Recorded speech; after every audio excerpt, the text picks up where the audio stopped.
Hello everyone and welcome back to Agent Nagash, channel dedicated to Age of Sigmar, and in this video we are going to be returning to the Maggotkin of Nurgle as part of their Army Archive series.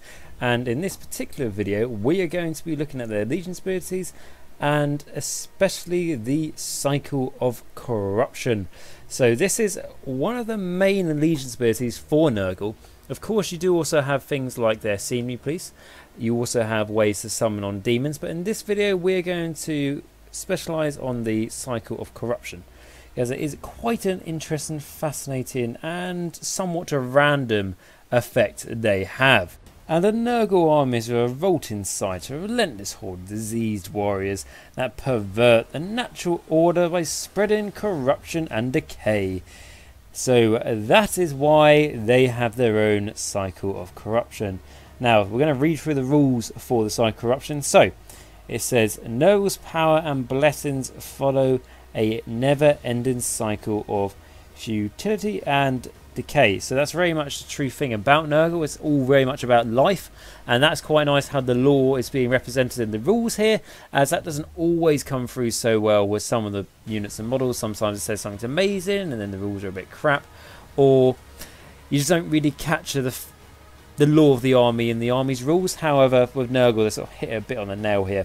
So going into its actual rules for it. So roll a dice at the start of the first battle round of any battle that includes any Nurgle armies before rolling to see who has the first turn. Refer to the table opposite to see which stage of the Cycle of Corruption is currently taking place. This applies to all Nurgle armies. So essentially the definition of that means if you're got a Nurgle army yourself, you play a Maggotkin of Nurgle army and your opponent also has a Nurgle army, you don't each get a Cycle of Corruption that works differently to each other. You just use the same one. There's just one for the game and that's it. You don't each get one, which makes sense. And then moving on, the Cycle of Corruption moves clockwise one step at the start of each of new battle round. For example, if you roll the Cycle of Corruption table was a 5, then Neveress Revolutions would apply in the first battle round, and then Rampant Disease in the second, Corruption Regrowth in the third, and so on. The rule for the current stage applies for the duration of the battle round.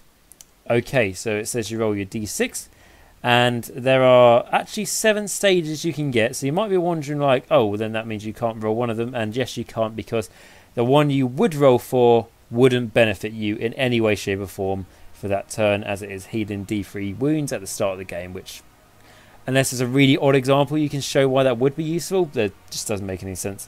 So the stage of corruption is you've got, firstly, unnatural vitality. So this is if you roll 1, which is add 2 to the move characteristic of Nurgle units, which just makes them much more faster. So Nurgle, traditionally, if you were to think of Nurgle, you might think of it as a slow army. If you're not fully aware of all the new rules and the Maggotkin of Nurgle book, you probably think of Nurgle as a slow army. However, if you're out there and you fought against Nurgle, or you know more about Nurgle, you know that Nurgle is one of the fastest armies in the game, which just feels completely offset. But that is because helps to like unnatural vitality, that adds 2 to, like I say, their movement characteristics of Nurgle units. So that makes a huge difference. Even just adding 2 to a movement is huge. Obviously for things that can move a bit faster than the Nurgle, you know, like things like flies. But to be honest, even just, you know, your smaller things. So let's just say, as an example, we were to say Plague Bearers. Their standard move is 4 inches, which is actually just diabolically really slow. So adding 2 to it, now the movement is 6. That's just made them from slow to pretty fast in my books, and of course not like incredibly fast. Like you get some things like with Sonesh and Deepkin and, you know, Blister Skin and all these sorts of things. However, that is still pretty fast. And then if you were to, let's say, use the cogs of the army to give you a other +2 to your movement, now instead of movement 4, which they started with, they're now movement 8, which is just essentially double their movement. And then, like I say, we'll look at something that moves a bit faster anyway. Like, I don't know, if we looked at Plague Drones that actually move 8 inches to start with unnatural vitality being rolled for, it now means they move 10 inches, and then you can +2 to it, like I say, through the cogs, the end of spell.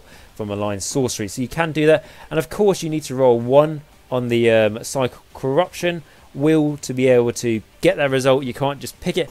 However, if you look for Grandfather's Blessings, which is a command trait that the Maggotkin of Nurgle have, and what that does is once per battle, at the start of your hero phase, you can move the Cycle Corruption 1 stage forward or backwards if your general has not been slain. So if you really want to try and get it turn 1 and you've got that command trait, you've got a fair good chance of being able to do it, just so you can move a bit faster, maybe go for an Alpha Strike, just set up yourself for the rest of the game. Can really give you that. So Unnatural Vitality straight away is going to be one of my favourite results you can get on this. And also, if you get a late game as well, when you really need to just have that little bit of extra movement to sneakily take that objective away from your opponent, it can really work wonders for that. Okay, so the second one is Fecund of Vigor, and again, apologies if I'm not pronouncing these words correct, but anyway, so this lets you to add 1 to the wound rolls of attacks made by all Nurgle units in that combat phase. Cool, that's good. That's not just like pick a unit, that is all Nurgle units. So bear in mind, obviously, if you're fighting against a other Nurgle army, they'll be benefiting from all this, but I don't want to win rolls. Yep, beautiful. Okay, number 3, the Burgeoning. And what you do with this one, it says roll a dice for each unit within 1 inch of a terrain feature at the start of your hero phase. On a roll of a 5+ or more, the unit suffers a 1 mortal wound. Nurgle units heal 1 wound instead. Okay, so yeah, it's alright. Usual 5 to get it, and it's units, it's not models. It's not, okay, this isn't the best result you can get. It's obviously all very situational, isn't it? If you get this one at the... Oh, I suppose if you get this one right at the start of the battle, yeah, you're not really going to be healing anything because nothing of yours should really taking damage, but it does make the enemy could take mortal wounds, especially if there's something like a Sylvaneth army that has forests, or just an army that generally likes to be in scenery. Like Wanderers is a really good example, but if you're playing against the Wanderers, then they're probably having a tough time anyway. But yeah, not the most powerful one, I'd say, but later on in the game could be nice just healing those wounds back for your units. So number 4, we've got Plague of Misery. So this is reroll Battleshock test rolls of 1 for enemy units, excluding Nurgle units. So again, if you're playing against Nurgle, it's not going to do anything. However, all the other armies you're going to fight, you having to re-roll the 1s for Battleshock, for you making your opponent have to do that, is pretty big. That's something your opponent might not see coming, especially for, let's say, Deepkin as an example. Let's say they've got a unit of Mozarguard, which we all love, but I mainly hate them to pieces and want to scale every single one of them. If we've got them, they've got Bravery 6. Let's say they lose, what, 2?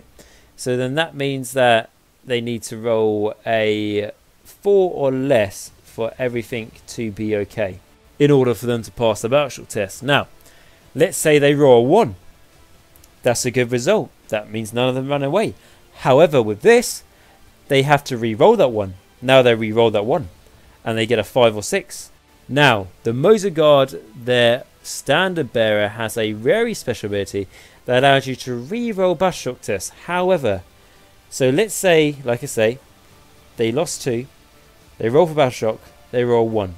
You're making them re-roll that 1. Now they get a 5.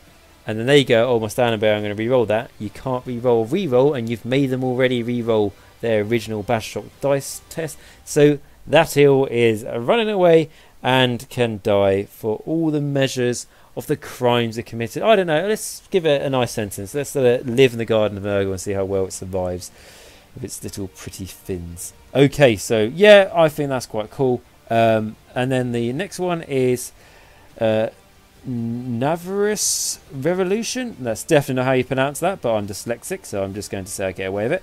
So this allows you to re-roll wound rolls of 6 or more for attacks made by enemy units, excluding Nurgle units, in the combat phase. So again, playing against Nurgle, not going to do anything, but all the other armies, yeah, making them re-roll the 6s, cool, brilliant. If they do anything special on 6s to wound, they're not anymore.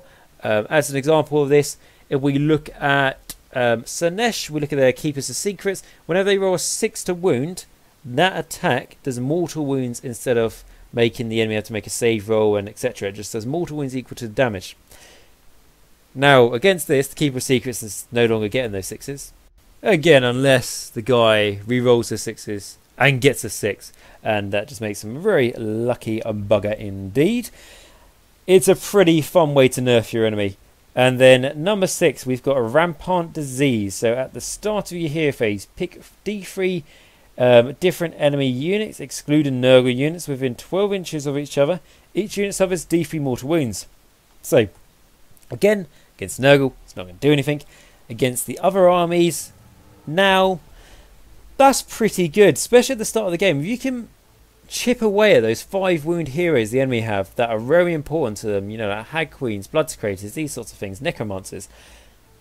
If you can make the enemy a bit scared of those models, and especially if those models can't heal, the enemy might be a bit more conservative, and then they might have to rethink their sort of, not exactly their game plan, but it might affect it, because they might think, I don't really want this guy who's already damaged to move that close towards the enemy, but it has to give the synergy to my unit, and it just makes them have to put more questions into their head, and that means they're going to make a mistake. And also, just to say, like, when it says it doesn't affect Nurgle units, remember, like we talked about in the last video, there's actually quite a few things that have Nurgle. So, you know, like Tamkin Horde, obviously you got the Demons of Nurgle, Rotbringers, and then like Clan Pestilence. So it's worth bearing those sort of things in mind, which it won't affect. And then the next one we've got, which isn't actually one you can roll for, and that is because, like we've already said, this won't be a good one, and that is Corruption Regrowth, which is Nurgle units heal D3 wounds at the start of their hero phase. Not good in your first turn, or the start of the first battle round, but it is good later on in the game. Okay, so that is the allegiance abilities for the Cycle of Corruption, and that is all we're going to talk about in this video, because, like I say, I want to try and get a video up a day for you guys. I'm going to try and do that so the videos will be a bit shorter, but more precise. And what do I think about Cycle of Corruption? I think it is a very nice mechanic. It fits very well with their lore. It's nicely represented, and it's a lot of fun. It's mainly good because it debuffs your opponent. That's how I'm looking at a majority of the things.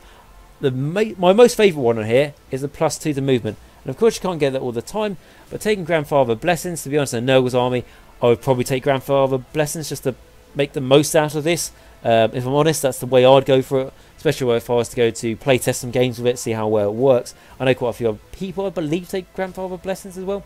But of course we will go into the other command traits in a different video, but that's just really interacts with this.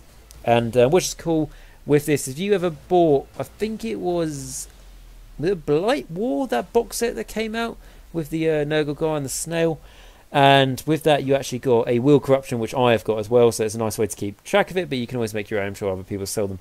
However, I think it's a really, really nice mechanic. It fits in with their lore, like I say. Is it overpowering? No, I wouldn't say it was overpowering at all, but it's not bad, and it's, if anything, it's cool.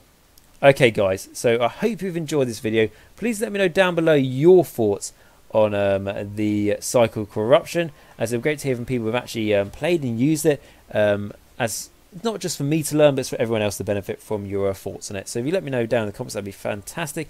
And like I say, if you want to subscribe and like the video, it massively helps the channel, and it's absolutely free for you guys to do so. If you'd like to support the channel a step further, I've now set up a Patreon account, which is a great way to get like a source of income for the channel, to really help me be able to get like battle tones for our armies, save up towards nice things like a camera or a better microphone, and also for me to be able to justify the time I put into the channel.